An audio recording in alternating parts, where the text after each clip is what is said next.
How's today going? Well, I'll tell you how today's going. The team that just won the World Series went 1-5 against Philadelphia Phillies this year. The team that just won the World Series went 1-5 against Phillies. This is the type of thing that makes me really wish the Mets won. And I know in some people's universe, that's the worst thing. Oh, those Mets fans, they'll be so annoying. Really? Were they ever not going to be annoying? Were they ever not going to be incorrigible? No, this sucks. And another thing, just as a human, congrats, Freddie Freeman. And to only Freddie Freeman, pretty much everyone else, no dice, no way. But congrats to Freddie Freeman. The year he's had, damn, World Series championship, World Series MVP, very fitting. And that's all I have to say about that. Oh, the fifth inning, as someone who was always hated the Yankees, I mean, there was never a point where I rooted for the Dodgers either, but that fifth inning was wild. Absolutely wild. A 5-run fifth inning last night, courtesy of 3 Yankee errors. Well, 2 errors and a drastic misplay. Anthony Rizzo didn't charge a ball. Garrett Cole didn't cover first base. Aaron Judge dropped a line drive, hit Adam right there in center field, just missed it. He was right there, made it, just charging catch, except he didn't catch it.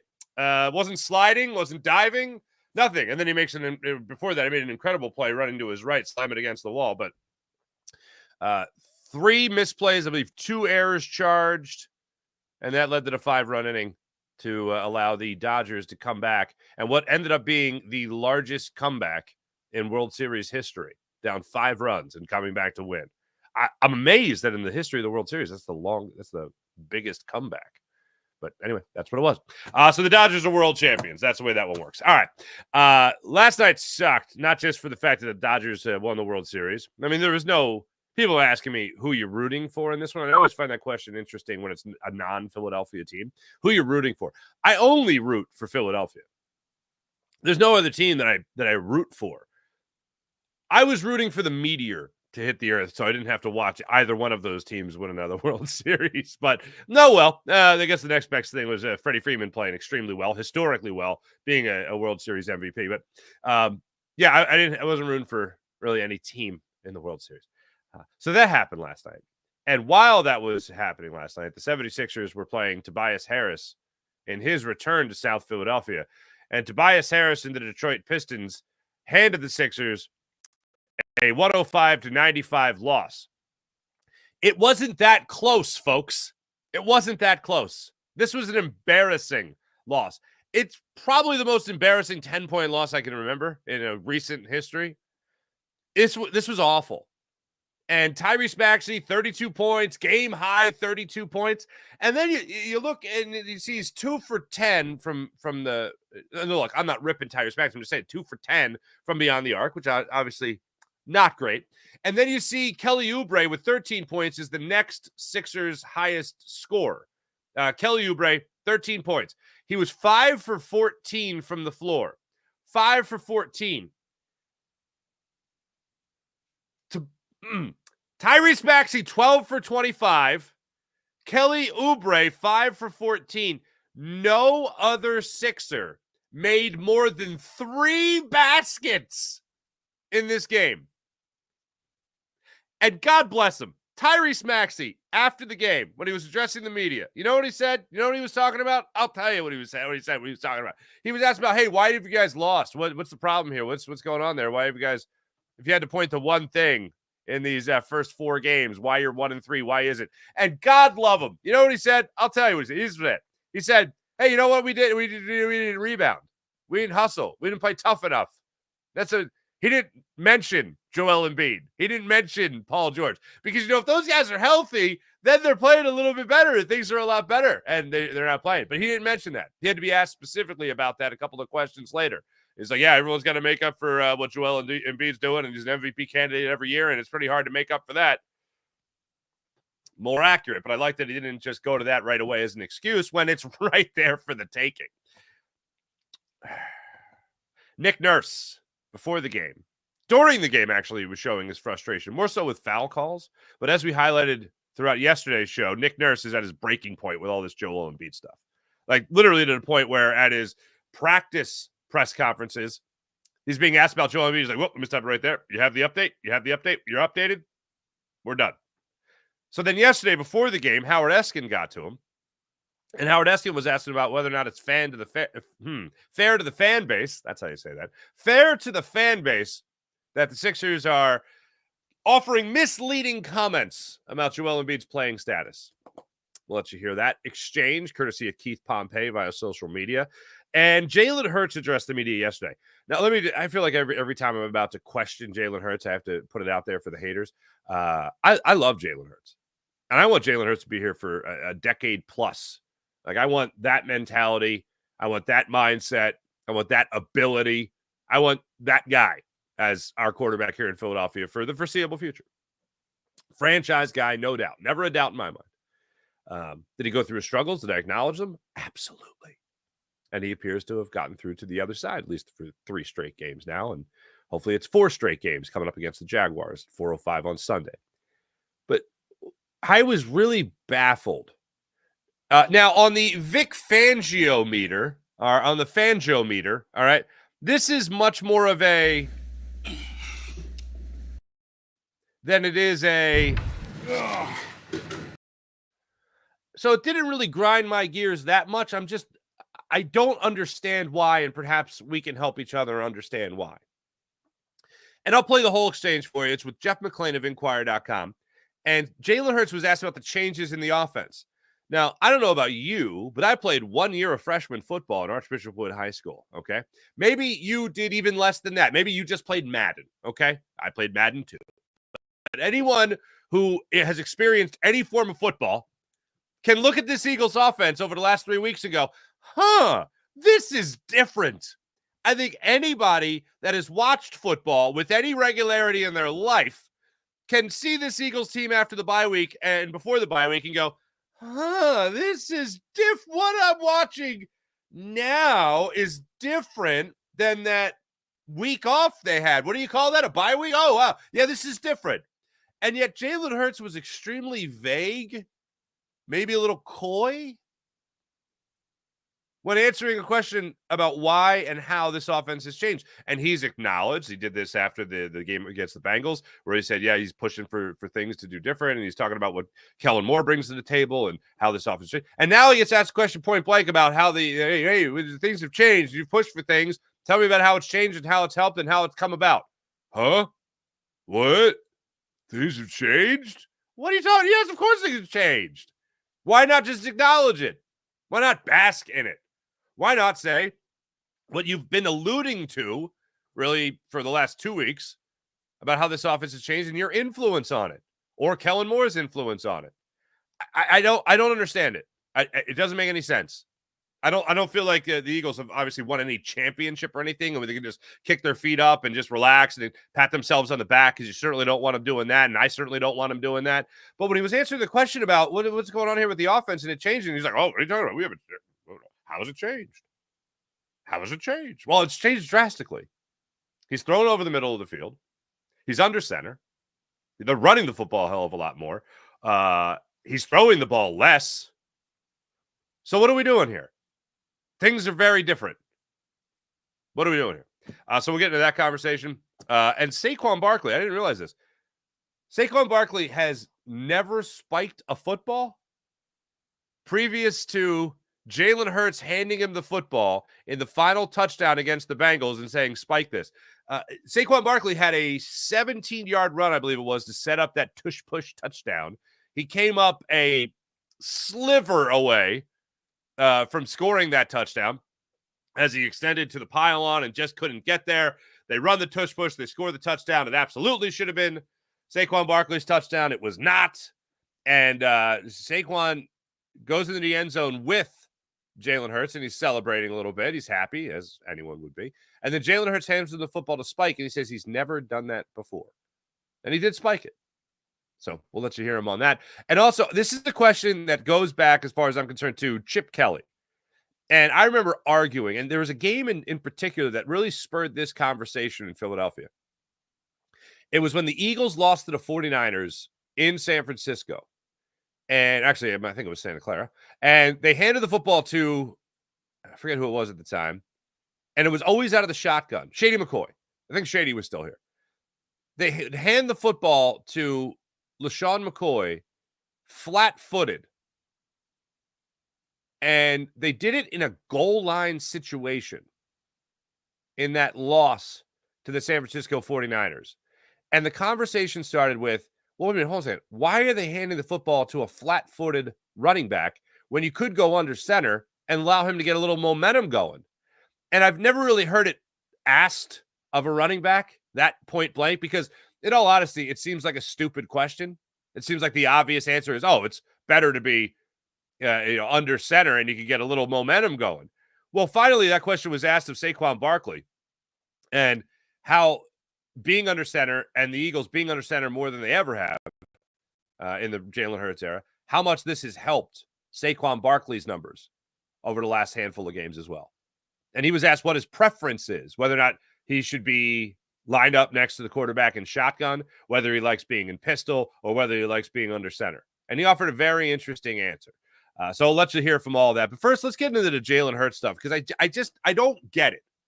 I don't understand why he would be vague in this answer when we've all seen the benefits of what supposedly, by his own mouth, has been his influence and the changes to this offense, thanks to Jalen Hurts being like, hey, maybe we should be under center.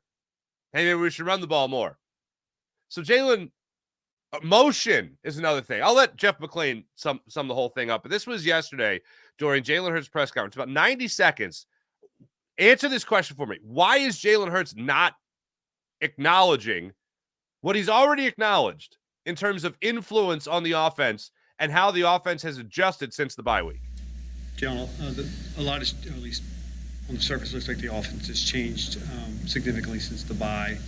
You know, what involvement did you have in that, and what looks different? What looks different? Well, you guys have been under center a little more. You've been doing a little more play action. Been running the ball more. You know, this last game you did a lot, the most motion you've ever done.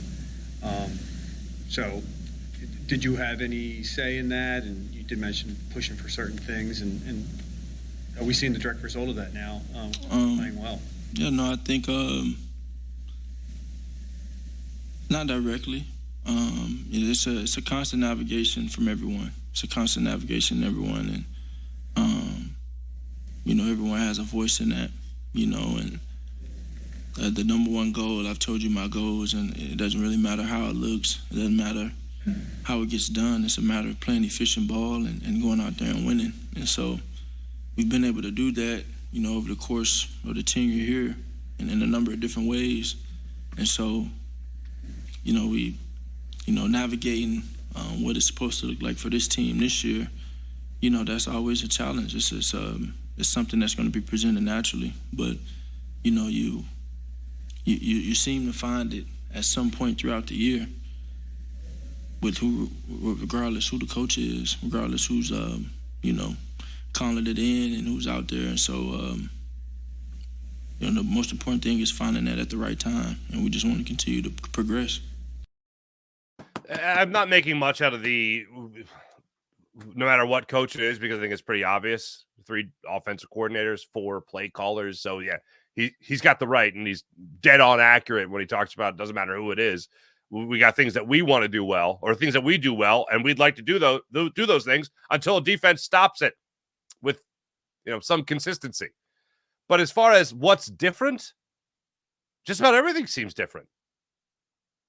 I mean, the biggest plays that you guys would have were on the mesh concepts and all that, the rub routes, and receivers actually running them extremely well. Whether it was Dallas Goedert, whether it was Devontae Smith, running those plays with great success. And now your success is all based off the run. That's a lot different.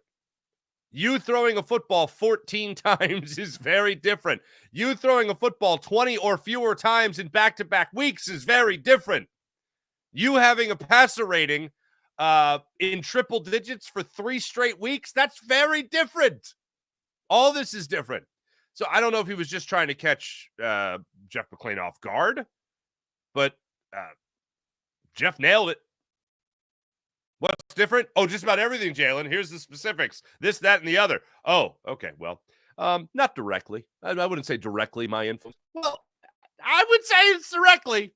If you use the term pushing for this in your offense, because this is going to be the best brand of offense that you have and the best opportunity and the best odds of you having success by imposing your will, I would say it's a little bit more than just indirectly. Now, you could obviously just say always being modest. And who cares? They're having success. Who cares the reason why? I do, because I want to keep seeing it. And one of my big concerns about this whole season was if the Eagles do figure it out, and I thought they'd figure it out. I mean, I wasn't concerned. I never thought this team was going to miss the playoffs. Even after the Bucs loss, even after the Sirianni yelling at the crowd thing, I even said at the time, they're going to make the playoffs. They're going to be a one and done. Now I'm thinking, maybe they're not a one and done anymore. But my concern going into the season was how much of this has to do with Kellen Moore. If this offense has success, how much of this will be Kellen Moore and his bag of tricks or what he's bringing in to this Eagles offense? And then if the Eagles do play well, and let's say the Eagles go to an NFC championship, and if the Eagles offense just looks great this year, and over the last 3 games, you can all acknowledge, especially the last 2 games, it's looked great. If this is the new norm for this Eagles offense, then obviously Kellen Moore is going to be getting those head coaching interviews and just may leave. How much of a concern is that going to be when Jalen Hurts brings in, a 5th play caller? Or excuse me, the Eagles bring in a 5th caller for Jalen Hurts? I don't want that. So I'd like to know that whoever comes in here, Jalen Hurts is going to have a conversation with and say, look, this is what works for us. This is what works for me. Let's do as much of this as possible, especially if you still have Saquon Barkley here. You still have this receiving core, obviously, as they've been extended before the season starts. I want to know that all this is going to stay no matter what happens with Kellen Moore after this season. Long way to go before the end of the season, obviously.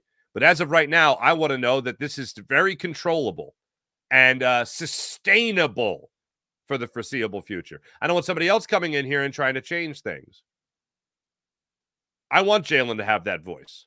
I want Jalen to have some swagger, or excuse me, some sway with the front office. I want him to have it with his coaching staff. I want him to take responsibility and accountability for what's going on in this offense as the quarterback of this team. And this might sound extreme. Oh, of course you're going to do this with a quarterback that's a franchise guy and the franchise has invested in. Well, it seems like the Eagles got away from that for a while.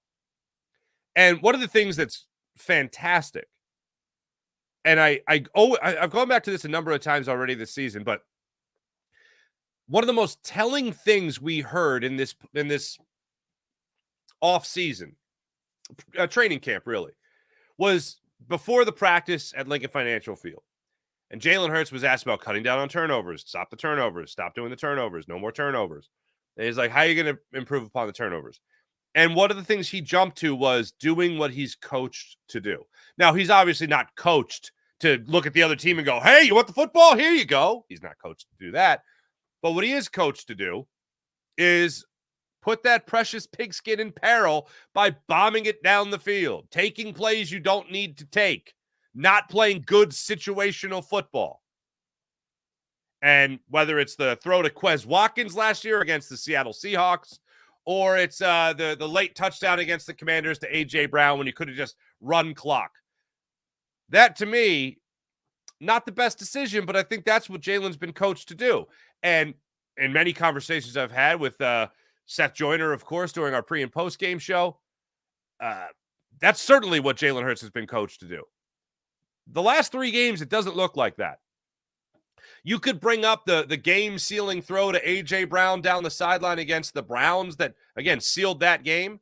But that was one-on-one coverage to A.J. Brown, a guy that you have tremendous chemistry with, obviously, on the field.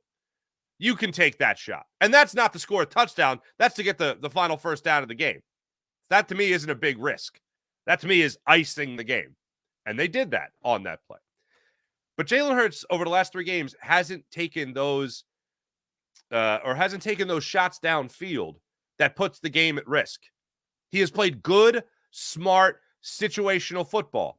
And as I said, even going into this Bengals game, one of the best plays from the Giants game that showed me, oh, this is different. This isn't hero ball, was when he took a sack. I think it was the third sack he took in that game against the Giants. He just turtled up and like, yep, sending up the white flag. That's it. Not going to fight, going to live to fight another day. This one ain't it.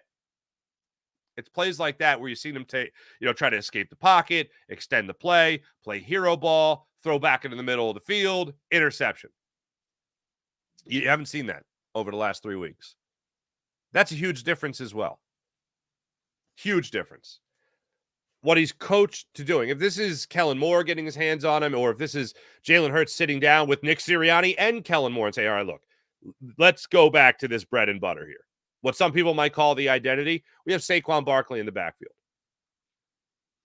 We want to run it. We can get 5 yards. Boom, right there, Saquon Barkley. We can get him to the outside, get 55 yards. Bang, Saquon Barkley right there. I can air it out, throw it to A.J. Brown, Devontae Smith, Grant Calcaterra even coming up here and doing things very well, filling in for Dallas Goedert. We can do all this, and we can impose our will. So let's do that. Instead, let's stop being cute. This is blatantly obvious what we should be doing with this football team. Jalen Hurts throwing the football 30 times. No, he's 14 good. I pointed out yesterday, the Lions game, the Eagles post-flower power game against the Lions, 44 points. He threw the ball 14 times in that game. Jalen Hurts 20 or under, that means everything else is working, including Jalen Hurts running as well. By the way, that was the best running game I've seen from him in quite some time against the Bengals. Best running game in quite some time for Jalen Hurts, just in terms of his mobility, not just the fact that everything was a tush push, but very, very good to see that. Very great to see that, as a matter of fact, from Jalen Hurts. Something else I thought was interesting was he talked about Jahan Dotson. We've been waiting for Jahan Dotson to do something with this Eagles offense. Haven't really seen much of that, if really at all. But he did talk about Jahan Dotson gradually getting better and better and more comfortable. And he said the numbers don't show it, but he's improving and he's getting better and better. So I would assume at some point here we're going to see a nice game, not like 120 yards or anything like that, but maybe like an 80-yard game from Jahan Dotson somewhere down the line. Talking about how the communication is key to everything when it comes to improving the offense. I didn't realize this. Did you know this? Jalen Hurts can't golf due to his contract. I guess no unnecessary physical activity. He can't golf due to his contract, but they can consistently just put his head over the middle of the line of scrimmage, and that's okay. Anyway, he can't golf. He was invited to play with Jeffrey Lurie and Saquon Barkley and former president of the United States, Barack Obama. So I think Jalen just rode along in the cart. And then Saquon played. Aronimink, I think, is where they played. That's pretty awesome. Golf with the president. That's not bad. Golfing with the president. And I like the way Saquon said this, too, because he was at his locker yesterday talking about it. He's just like, yeah, I know some people might think it's political, but it's just like, it's the president of the United States, or at least the former president of the United States. That's pretty cool. This was great. He also said Denzel Washington would be in his like dream foursome to golf with. That's pretty dope. But he also said this: I don't think there's anything I don't think there's anything I can't do. This was another quote from Jalen Hurts yesterday. I don't think there's anything I can't do. It's just a matter of saturating myself in it. Love that. That's the type of mindset. That's the type of mentality you want from your quarterback. So that was pretty good. Then Saquon. I've said it once. I've said it a million times. Saquon should have gotten that final touchdown against the Bengals, but this was wild. Saquon Barkley took the ball from Jalen Hurts, handed him the football, I should say, after that touchdown and said, hey, you spike this. This is Saquon Barkley in his locker yesterday telling that story. Football. Yeah, that was my first spike of ever. So how I do? I don't know. Why did you decide to spike it? He said spike that effort. I'm doing a little thing this week. I'm not cursing, so hold me accountable. And he handed it to me, and I was just like, to be honest, I've never spiked the ball before. So I just, and then just do it. Is there a reason you never spiked it? I'm not really, my celebrations come more from joy. I'm not a planned celebrator. I come from just when I score, get the ball to ref, or now I might run around or do something like that. That's just because I'm a kid playing the game. So I don't have no signature celebration. Good for you, man. Do your thing. You know what I'm saying? That's what you got to do. Do your thing. Why not just go out there and just keep doing that? You got to love that. He went on to say, I think what every single Pee Wee coach has told an athlete, act like you've been there before. Act like you've been there before. All right. Whatever. Still should have been your touchdown, though. And then this is where he gets into the running under center versus in the shotgun. I really never heard a running back break it down like this, but here he is. What would he rather do? Under center, pistol, or shotgun? Depending on the type of team you're playing, where the gun or under center comes in handy. But I think if you ask any running back, they'll probably say under center runs or pistol is a lot easier because we're able to get downhill a little quicker. But the beauty of this team is we have Jalen Hurts. He's a running threat. He's a dual threat quarterback. He can throw the ball and he can hurt you with his feet. So, and that helps me. It gets that end man on line of scrimmage, was outside linebacker, DN. He got to play both of us. And if you want to sneak over there with Jalen a little too much, there's a seam. If I time it up right out of the gun, murder she wrote. I've always thought that handing the ball to a flat-footed running back isn't as productive. But the interesting take there that he has is it's so true because of Jalen Hurts. When the Eagles were running that play with Mark Sanchez and Nick Foles, it's a lot different than running it with Jalen Hurts. Because Jalen Hurts, as Saquon Barkley points out, is obviously that running threat as well. So when you're in that moment, if you're an edge rusher and you get to that point, and we've talked about this throughout the entire offseason, what are you going to do? You see that mesh point with Jalen Hurts having the ball in the gut of Saquon Barkley. Now you have to choose as an edge rusher, oh boy, Jalen Hurts or Saquon? Coming into this year, people were talking about Kellen Moore not running read options. Kellen Moore doesn't like running read option, not going to run read option. You'd be stupid to not run that read option. Stupid. Wait, who do I have? That's who's going to be running it? Oh, I'm going to run that. And they've run it. Not to a crazy extent by any means, but that's a tough decision. And Saquon Barkley has talked about how Jalen Hurts is going to be that tough decision and makes that decision so much more difficult for somebody coming off the edge, trying to make that stop and trying to get that tackle for loss, trying to get a sack, trying to get a hurry, trying to get a pressure, whatever it might be. So I absolutely love that that's become part of the game, or that is part of the game plan. And if Saquon Barkley being lined up in the backfield in the shotgun next to the quarterback is going to add to the complexity of that play, well, it's also going to add to the success rate of that play. If you need a yard, they're going to run the tush push. If they need 3 yards, they're probably going to be lined up under center or in the pistol and give the ball to a running back that it has that momentum going. Get downhill faster, as Saquon Barkley just put it. I'm all for it. I love it. But if you need 3 yards, I would line up with his feet moving a little bit already. And if it's a first down, I got no problem in making that edge rusher make that decision of who's going to get that ball with that ball in the belly of Saquon. Is Jalen Hurts going to pull this out and run, or is he going to hand it off and let Saquon do his thing? Stupid not to use it. Nick Sirianni addressed the media yesterday, and I will say I got nothing out of it. I got nothing out of Nick Sirianni yesterday, so I got nothing for you there. Cooper DeJean addressed the media yesterday as well. Just talked about not backing down from any challenge, whether it's Jamar Chase, whoever it might be. He's a guy that's ready to play every single down. You love to see that. Playing his former coach, Brandon Graham, talked about seeing Doug Peterson. Just talked about what a great, player's coach he was and loved playing for him, still loves him. Everything you would expect to hear from Brandon Graham in that regard. And Nick Sirianni was asked about his relationship with Doug Peterson, how Doug Peterson kind of made his taking over as the head coach of the Philadelphia Eagles an easier transition. He felt like he could go to him as a resource for asking him about players on the roster, and Doug was great with that. He didn't get into anything more specific than that. It was asked about it a couple times in the press conference and didn't get into it, but that's that. That's what I looked at as far as the Eagles went yesterday. Saquon of the spike, Saquon golfing. And, yeah, Jalen Hurts can't golf because of contractual purposes. So there's that. Yeah. Anything else happened yesterday? Oh, yeah, the Sixers suck. That's fun. Let's get to before the game. Before the game, Howard Eskin is on site, and he's at the press conference with Nick Nurse, where Nick Nurse addresses the media before the Sixers play at the Wells Fargo Center and really anywhere. So here's the deal.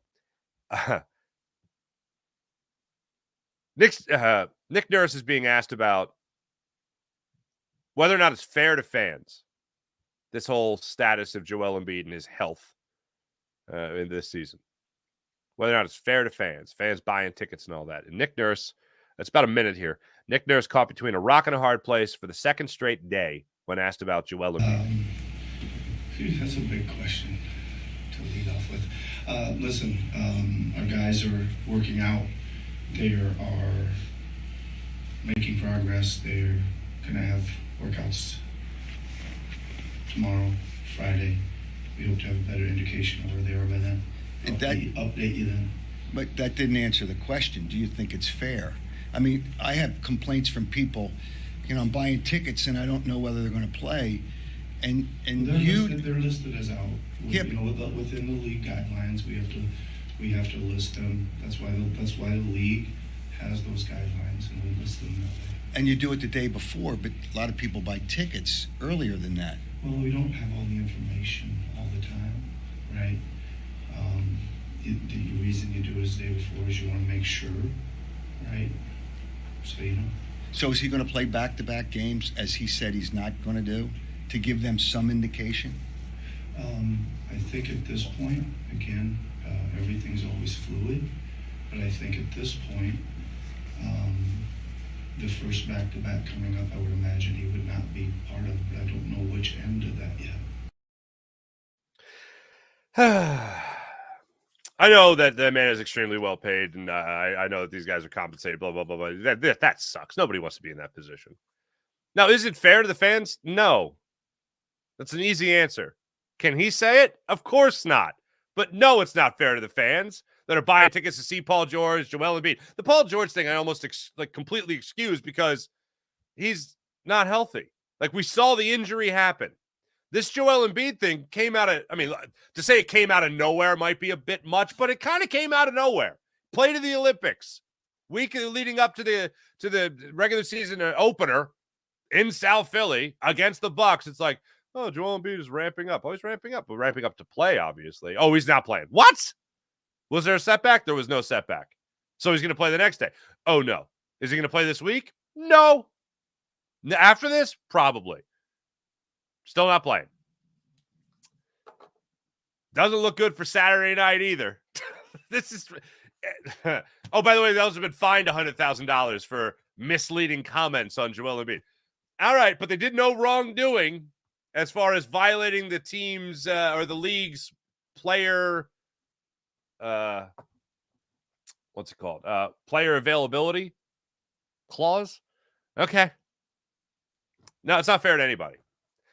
But as I continue to say about Joel Embiid, this is the unfortunate spot. This is the Sixers are in a spot right now where if they're going to be this conservative, with Joel Embiid, then you better get to an NBA Finals. This better work. Because I don't give a damn how much Joel Embiid plays or doesn't play if he's not ready. And look, rest him all you want. Manage his workload all you want. It's always something with Joel Embiid by the end of the season. And if that something is he didn't play himself into shape fast enough, I think all our heads will explode.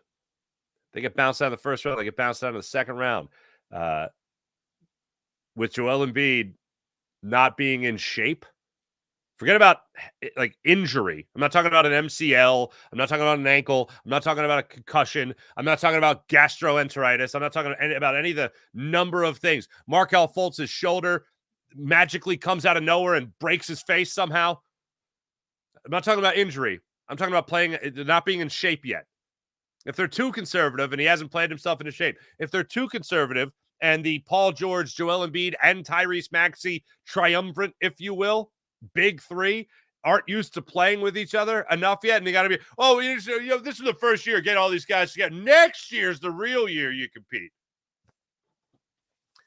If it's any of those things other than injury, I'm going to lose my damn mind, because injury is just kind of what I've come to expect. And even if it is injury, that's still going to be extremely annoying, because the Sixers rob the fan base of another season of Joel Embiid.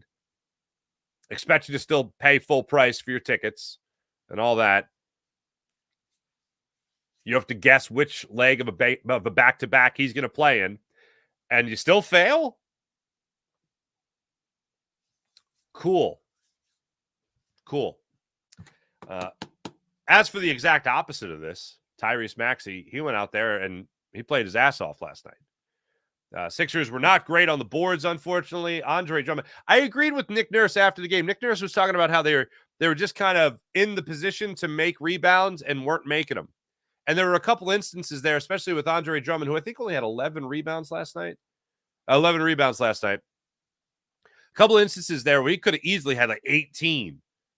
And balls were just tipping off his hands. He was trying to tip them to teammates. They'd end up going to the Pistons. And then next thing you know, they get a transition 3 out of it. It was stuff like that constantly throughout the game. But overall, they were out-rebounded by, I think, 12 or 13 rebounds. And the Sixers, again, haunted in the second quarter, haunted in the third quarter. Lose by 13 points in the third quarter and then lost by 9 points in the third. And there was a big 17 or 15-0 run in the second quarter by the Pistons that just really had them take control of the game from that point on. Tobias Harris, 18 points, 14 rebounds. I talked about this during yesterday's show. I was like, I don't think he deserves the possession boo. And Tobias Harris got possession booed last night. And I like the way Keith Pompey put it out there on social media, saying that originally the Sixers fans were booing Tobias Harris whenever he touched the basketball, and then they were just booing the Sixers. The Sixers trailed by 21 points at one point in this game last night to a team that came in winless. They were 0-4, and the Sixers couldn't put up a better fight. They were down 21 points. Somebody else that was actually playing all out last night in the how many minutes did he play? 20 minutes? Jared McCain last night, 22 minutes. 12 points in 22 minutes, 6 of 6 from the free throw line, 3 of 9 shooting from the floor. Love to see that from Jared McCain. At least he was going out there and playing hard. After the game, God bless him, Tyrese Maxey addressing the media was asked about what's the constant thread through these games as to why the Sixers aren't having more success. The main reason, that's a good one. I think transition defense hasn't been great. Coach Nurse is talking about we got to figure out when we want to crash, when we don't want to crash, who we want to crashing, and being smart about our crashing too. So I think that's one thing that we could talk about. And it's a lot of different pieces on why, we've been losing. I think the Raptors game, we just didn't play hard enough. Honestly, we just didn't play hard enough and didn't play well enough. Milwaukee came in, they made some shots, we messed up some coverages, and tonight they outplayed us. They out-rebounded. I don't know if they won the rebounds. Yeah, they did. Pretty bad. They out-rebounded us, they out-toughed us, and they got to where they wanted to get to. They did not rebound us. That was bad. First off, that's his full answer on, hey, what has not worked for you guys? What do you think is the main thing in these first 4 games? Why are you 1-3 to start the season? Well, getting the spots and crashing, communicating. And blah, blah, blah. Yeah, I got one. Hey, Tyrese, let me just interrupt you for just 1 second. Joel Embiid and Paul George aren't playing. Now, I know, don't blame injury. But when you have a many times over All-Star in Paul George, you have a many times over MVP candidate and a one-time MVP in Joel Embiid, and he's not playing. I'm going to go ahead and assume pretty safely that it's because they're not playing that you're losing games. That's really why I think that's why you're losing games. Now, he was asked about it later. Bluntly. I think it was Dave Uram, KOW News Radio. Asked the question. Yeah, well, what about what about Paul George and Joel Embiid not playing? Oh, yeah, well, there is that. It's like, yeah, there's a lot to make up for when you don't have those 2 guys playing. And everyone's got to be on top of their game. And everyone's going to be on notice. And before Tyrese Maxey even answered that question, I mean, anyone, I mean, it's just like talking about the Eagles and the obvious changes they've made offensively speaking. I think anyone who has watched basketball can say, oh, yeah, everyone's got to be on top of the game. If those guys are going to be out and you expect to win games, then everyone's got to be great. Look, Tyrese Maxey is not going to drop 45 a night. Would I love for him to be, 5 of 10 from beyond the arc? Would I love for him to be 6 of 10 from beyond the arc? Sure. Does that change the game a little bit? Absolutely. But he's not going to be on that much every single night. Love to see it. And last night I was waiting for him to just completely break out and take control of the game. It didn't happen. It didn't happen. And instead I watched Tobias Harris figure it out when he was attacking the rim. Man, there was some great Tobias Harris highlights last night, reminding me of his time with the Sixers. And by that, I mean driving hard to the rim, clank. Driving hard to the rim, pulling up, clank. Not finishing. Yeah. They ended up with 18 points, 14 rebounds for Toby. And I was thinking about it yesterday during the game, and I think I mentioned this yesterday. Here's what really sucks about the Tobias Harris thing. The one is the obvious, drastically underperformed his contract. The other is that he's not Jimmy Butler. That's another thing. And the fact that either Jimmy Butler or Tobias Harris were going to get signed following the 2018-2019 season after the quadruple doink game against the Raptors in Game 7 of the Eastern Conference second round. One of those two guys were going to get signed, not both. Jimmy Butler, of course, had his outs with Ben Simmons and Brett Brown. They weren't going to bring him back. So you forget that there is a huge haul given up to get Mike Scott, Boban Marjanovic, and the headliner from the Clippers in Tobias Harris. Landry Shamet was given up, and then 2 first-rounders and 2 second-rounders after that. You gave up a lot to get Tobias Harris. So Elton Brand was never in a billion years going to let let both those players walk. He wasn't going to let Jimmy Butler go and Tobias Harris. He was going to keep one of them. And the obvious choice there, unfortunately, for Elton Brand, who was the general manager and final say executive of the 76ers at the time after the Colangelo Burner Gate fiasco. So we signed Tobias Harris. A drastically overpaid Tobias Harris. A guy that you were hoping with Ben Simmons and Joel Embiid would be that number 3 guy. It got to the point in the final 2 years of the contract where you couldn't even talk about it anymore because it was just nauseating. Like everyone knew what he was. It just was never that good. Bottom line. The fact that he wasn't Jimmy Butler and that Jimmy Butler went on to have success in Miami and play in the finals, obviously, and just have this love affair with Joel Embiid and just not here in Philadelphia. That sucks. That certainly sucked. But yeah, when I look back on his five plus years in Philadelphia, drastically underwhelming. Maybe the worst contract in the history of Philadelphia sports. Danny Tartable jumps to mind, but at least Tobias Harris played.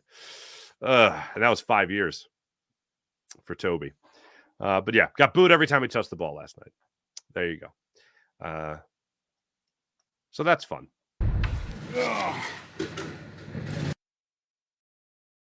Let me tell you about MyBookie. MyBookie.ag. Download the MyBookie app to your phone, create an account, use promo code FARZI, get up to $1,000 redeemable cash bonus at MyBookie. MyBookie.ag. That's MyBookie.ag.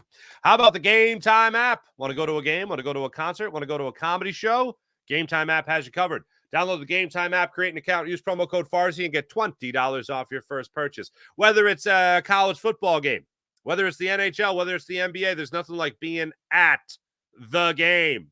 The atmosphere of the crowd, the roar of the crowd for a home run, a slam dunk, an overtime goal, whatever the case might be. Game Time app has you covered. And now with Game Time Picks feature, you can filter out all the fluff on the Game Time app. So you know what that does? That allows you to just see the best seats for the best prices available on the Game Time app. Instead of searching through thousands of tickets, literally, you just see the best seats for the best prices on the Game Time app with the Game Time Picks feature. There's also the all-in pricing feature. You just toggle this feature and you know exactly what you're paying before you check out. So there's no sticker shock and no, whoa, how do these $20 tickets become $30 tickets? No. You see the all-in pricing feature, you toggle that, you know exactly what you're paying before you check out. You can also view your seat before you buy it, so you're taking the guesswork out of buying tickets. And one of my favorite things, the Game Time guarantee. If you actually find tickets in the same section and row for less money on another ticketing site, Game Time app will refund your account 110% of the difference. That's the Game Time guarantee. They also have last-minute ticket deals, flash ticket deals, and they even have ticket deals for an hour after the event starts. So let's say you're going to a concert or a comedy show. You really want to see that headliner that you love so much, but you can't afford the full ticket price. You buy a ticket for an hour after the event starts. You miss the opener. You miss the middle, but you'll see that headliner that you so desperately love with the Game Time app. So once again, download the Game Time app, create an account, use promo code Farzy, and get $20 off your first purchase. Terms apply. What time is it? Game time. How about PHL Sports Nation, Philadelphia Sports Nation, enhancing your Philadelphia sports fan experience across all social media and blogs? That's PHLSportsNation.com.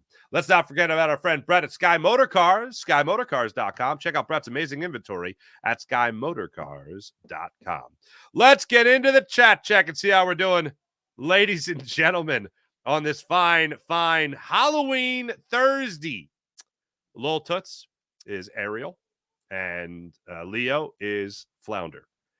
They had a little Halloween party last weekend. My wife sent me pictures. It was Sunday, as a matter of fact. I was working the Eagles, obviously. And my son's 2.5, and I already can see it in his face. He's like, hey, when do I get to be the main character? I'm tired of being the sidekick. But adorable, as you would assume.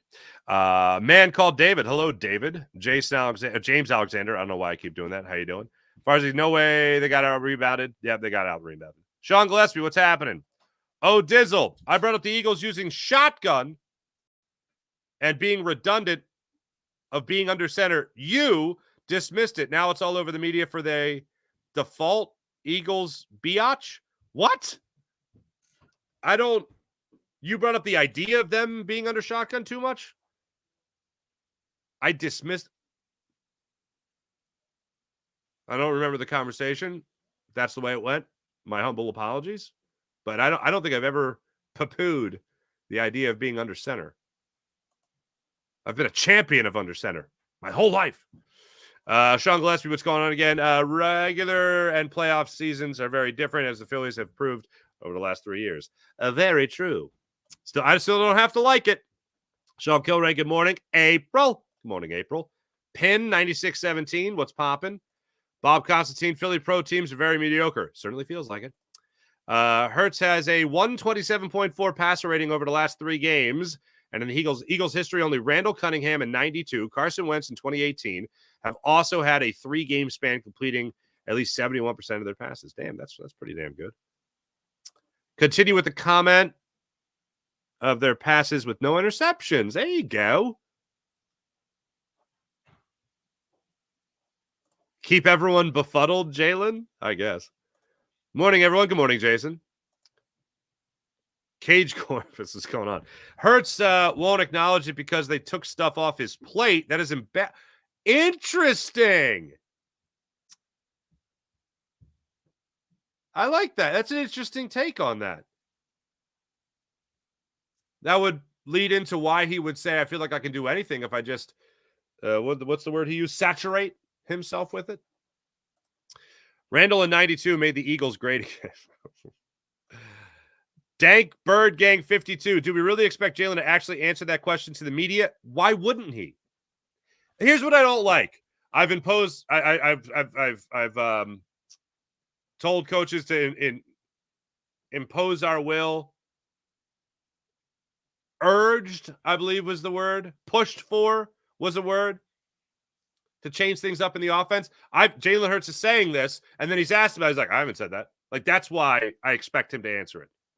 This isn't the typical situation of, well, what do you expect him to say? Well, yeah, whatever helps the team. Even that would have been a better answer. Well, what are you talking about? Things are changing. What are you talking about? Things are different. Okay. That's enough of that. Bergen, hello. I just think they're getting better at executing. New offensive coordinator is always an adjustment. Okay, you can chalk it up to that, sure.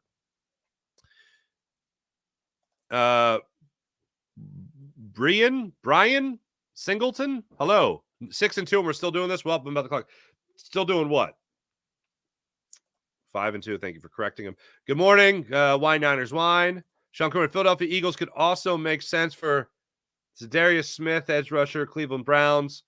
You like the player. However, no player on the Philadelphia roster has more than 3 quarterback takedowns in 7 games. If I'm to fish a wish, it's for another edge rusher. As long as they win, I don't care how we get there. He throws 20 times, goes 16 for 20. We win. That works for me. The dude is not Mahomes or Allen. Who cares as long as we get the W? I'll tell you I'll tell you again why I care. Because I want to know that this is sustainable. And I'd love to know that this is a lot of Jalen Hurts' push so that whoever the Eagles offensive coordinator is next year, we get to see the same type of success. That's why it matters. It's not just about winning now. It's about sustained success. That's why I care. Tim, I think this is sarcastic about Jalen Hurts handing the ball to Saquon Barkley to spike it, and I love it because it is, so nice of Jalen. I scored another touchdown. You spike it. Gee, thanks. Love Saquon. I love Saquon too. Tim M, what's going on? Nick Sirianni reminds me of a coach at Varsity Blues, the way he treats running backs at the goal line. Oh, that's been a minute since I watched Varsity Blues. Dang, I liked when Barkley said he's trying not to curse this week. Yeah, and he said he's trying not to curse this week. Why? Halloween week? I don't know. I've gone through that too. I once tried to go through an entire Lent of not dropping the F-bomb. I said it 6 times, so I think that's pretty good.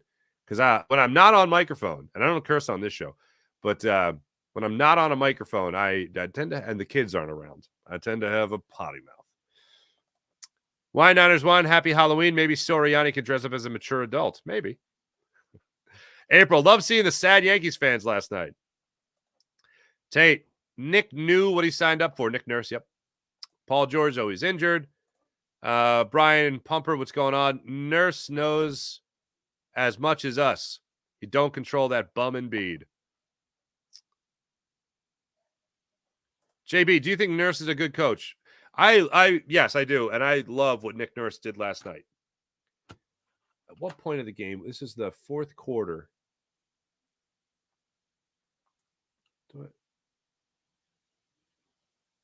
Oh, yeah. But midway through the 4th quarter, it was 91-79. Okay, good. I did write this down in my notes. 91-79. Yabusele's under the basket, trying to get a rebound. It's on a miss. He gets blatantly and obviously pushed from behind by Stewart. Ball gets kicked out to Hardaway. He nails the 3, 94-79. Nurse is screaming at the official that there was no push-off called. It would have negated the second. It would have negated the 3 that made it 94-79. And who knows what happens after that? Probably Sixers still lose anyway. But the fact that at that point of the game, Nick Nurse is still losing his damn mind for his players. Nick Nurse, Tyrese Maxey, Jared McCain. Those 3 guys showed me something last night, that they give a damn. And they're not just kicking their feet up until Joel Embiid and Paul George are healthy. But yeah, for that reason, and Nick Nurse's ability to adjust, his ability to trust in younger players. He sees an opportunity for a guy like Jared McCain to get 22 minutes. He gives Jared McCain 22 minutes. I like Nick Nurse a lot. He was my first choice for head coach last year. I just didn't think it was possible. But he came to Philadelphia. Sean Gillespie, playing scared has always worked for the Sixers. So, of course, they will be doing it. Yeah, right. Stan Bruce. Sixers are the Brooklyn Nets all over again. Gross. Terry Hayes, how's it going? Great. Farzi, you should have dressed up as a sexy Coach Nurse today. That's a great costume. That's funny. Edward Chamberlain, hello. Hurts was awesome at the press conference, showed leadership. Yeah, but if you've already acknowledged it, why are you hiding it? That's what I don't get. Sixers stink. I concur, at least for now. Yankees pooped the bed. Yes, they did. Jackson Gosman, we are literally a catch from being 6-1. Took time for the players to adjust. Jackson, yes, and I agree. And great avatar with the cigar and everything. And if you're in the armed forces. Thank you for your service. We are literally a catch from being 6-1. Yeah, Saquon Barkley catches that ball against the Falcons. Yeah, you're 6-1.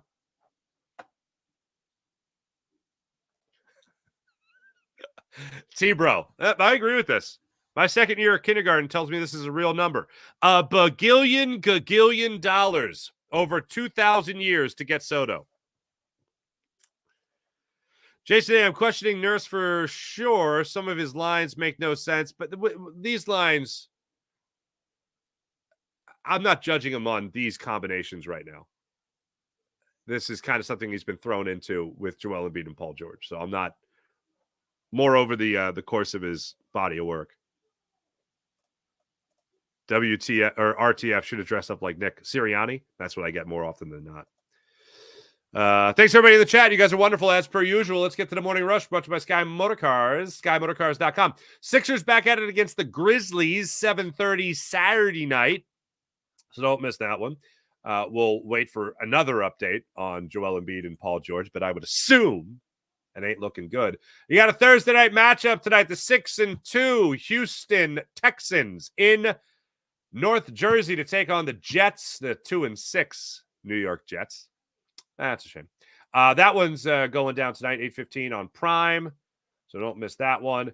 Your Philadelphia Flyers, they're back at it tonight against the St. Louis Blues in South Philly for a Halloween puck drop in South Philly at 7 o'clock.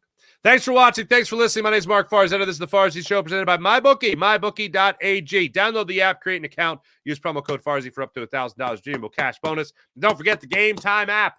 Download the Game Time app, create an account, get $20 off your first purchase when you use promo code Farzy on the Game Time app.